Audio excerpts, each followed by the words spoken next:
Hi everyone, so this is the second video about critical essays for English and communication courses. The last one just gave you a wee introduction to what the essays are and how they're supposed to work. This one's going to look at the type of questions that we use to spark those critical essays, I suppose.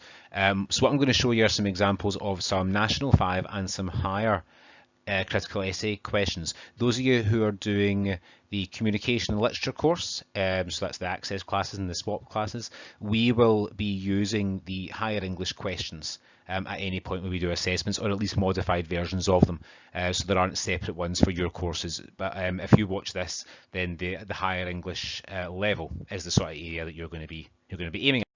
So how do the questions work? They come in two parts. Two sentence questions basically. The first one directs you towards a text.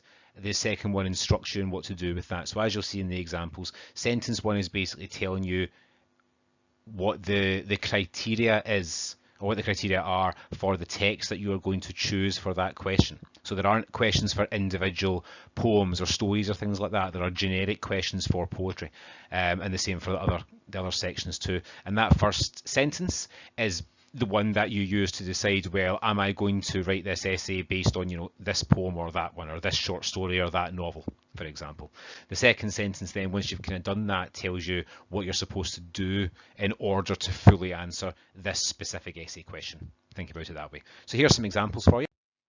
At National 5, the question format is exactly the same as higher, but the questions are a little bit more open, as you'll see in a second when I show you the higher ones. But that first one there, question number 5, that's pretty much a spot on National 5 poetry question. Choose a poem which you find memorable. It's up to you to decide what it is about it that is memorable, and then in the second part of it, it says, explain why you found it to be the case. So the first one is saying, maybe you've studied 3 poems, choose a poem you found to be memorable, is saying, right, pick the one that really stuck in your head the most. That second sentence is saying, right, now that you've got that in your head, write as an essay explaining what it was about it, what it is about the way it's been written that had that effect on you. The second one there, poem which creates an atmosphere which is positive or sad or dramatic, and then explain how the poet creates that atmosphere. So again, you might have done maybe 2 or 3 poems, and one of them might be very, very sad, but the other 2 might be, upbeat love poems, for example. In that kind of case, you'd look at that question and go, right, okay, I've got 3 poems, but only one's appropriate for that first sentence. Having then chosen that, the essay would become about saying, right, how does the poet create that atmosphere of sadness through the poem? And you focus on the techniques at that stage. The higher questions are the same in terms of format. They're a wee bit more specific in terms of their demands, which you would expect because obviously it's a higher level, so you're expected to work a little bit harder. So if you have a look there, choose a poem which makes effective use of a place or character or moment in time.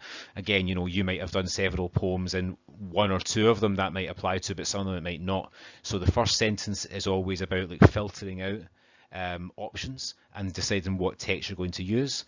And then the second sentence, with reference to techniques, discuss how the presentation of either the place or the character contributes to your appreciation of the poem as a whole. That's the kind of standard phrase. That, or down the bottom, appreciate the central concerns of the poem. The second sentence in the higher ones is directing you to say, now that you've chosen one, show how the author's exploration of the particular feature which is noted in the first sentence helps to really engage you with the text and help you to fully understand the bigger ideas that are being explored in it. And that's it, really. The questions for prose and for drama and for non-fiction, even we don't cover it, but things like media, they work all the same way.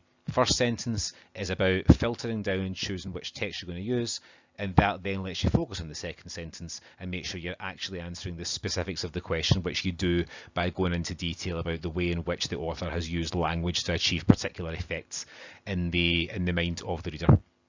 And that's it. Okay, so as usual, any questions, any concerns, obviously let me know. The examples that you're seeing here are actually taken from the SQA's past papers, which are all available for free online on the SQA website, so you can have a look at as many different kinds of essay questions as you want. And as I say, any questions, any problems, just get in touch. Thanks.